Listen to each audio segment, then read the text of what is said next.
As I grow and evolve, I want to influence others to grow by sharing my fertilizer. The secret is at the end. How do you change your life? I want you for a moment not to stare at me, but answer that question. So if you have to hit pause and think about it, and then hit play, do that. Are some of you saying to yourself, meet the right person, win the lotto, hang with millionaires, have an Instagram page with followers, change your zip code, start your own business, go back to school? If you did, that's a start. But if you want to change your life, you have to change your mind. Chris, what are you talking about? You may have heard of the verse, be transformed by the renewing of your mind. What does that mean? It means your life doesn't change if you don't change. You don't change until your actions change. Your actions don't change until your words change. Your words don't change until your thoughts change. Your thoughts don't change until your mind changes. It's the catalyst for everything. No one wakes up and automatically has the six-pack that they wanted, or the toned legs, or the developed back, or the defined biceps. That's merely the byproduct, the end result. The catalyst was your mind. You first thought about wanting to get in shape or be defined or lose weight, and then you thought about where you could go or what you could do. Then you thought about finding a gym or buying exercise equipment, and then you thought about going to the gym 3 times a week, and then you thought about fully committing 100% effort to the process, and then those things led to actions, which led to habits, which led to a lifestyle, which brought about a change in you physically. Your thoughts can change your life or leave you right where you are for the rest of it. Some may say, my thoughts are great. Let's not miss a key word from that stated verse. Be ye transformed by the renewing of your mind. What does that mean, to renew it? It means to resume after interruption. Does life interrupt your thoughts? It means to give life or strength to. Do you experience situations that seem to suffocate or drain your thoughts? Lastly, it means to replace something that is broken or worn. See, if your car breaks down, or your roof springs a leak, or your cell phone stops working, what do? We fix it. We renew it. But yet we won't renew our thinking. Time goes on, situations change, the world changes, yet we think the same. Some will binge watch a captivating TV show, but won't binge read a self-help book.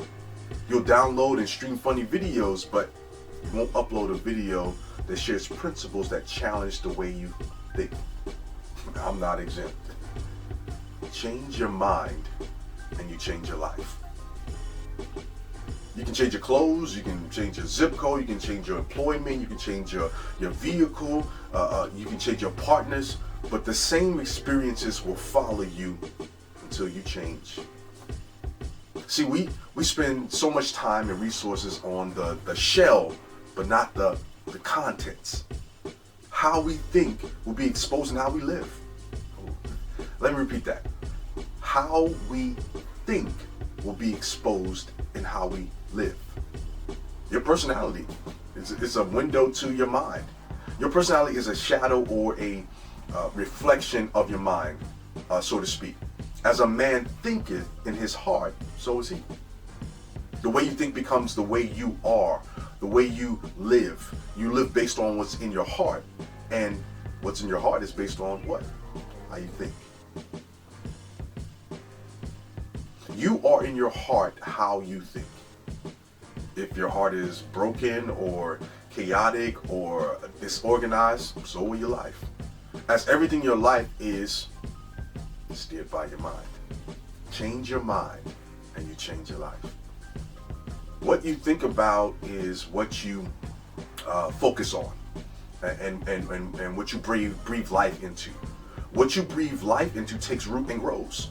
No one wakes up and is in a state of depression. And I'm not belittling those who suffer from depression, as that has been a part of my past or history. But it plagues many households in many states across the nation and world. How do we overcome it? Our mind. I remember a time life gave me a nice kidney punch, and it took the wind out of me. And I thought about that moment and let it play over and over and over on repeat in my mind. And it became my focus, which is what I breathed life into. And it's what, took root and grew. And I reached a state of depression, filled with narratives that were made up in my head, that the what ifs and the maybes and the possibilities, not reality. Things that had not even happened yet. See, we can hold on to the mirage in our head so long it seems real, but it's not. Flawed thinking leads to flawed living. Or the many of us that have spent so much of ourselves or maybe trying to save someone, we confuse changing with influence. See, you can't change the way someone thinks, but you can influence them. See, instead of trying to convince someone to change the way they think about you, you change the way you think about you. So even if they cannot let go of the image of who you used to be, you can, because you buried the old you. Stop trying to convince them that what's in the grave is dead. And because you are being transformed by the renewing of your mind, you realize who you were is not who you are. And as you transform, don't fall into the trap of trying to save someone. You can influence them and provide resources but in the end, they have to save themselves. They have to change their own mind. A nice illustration. You see someone drowning and you point towards them, towards a boat. And you say, "Hey, over there, there's a boat." And they go towards the boat.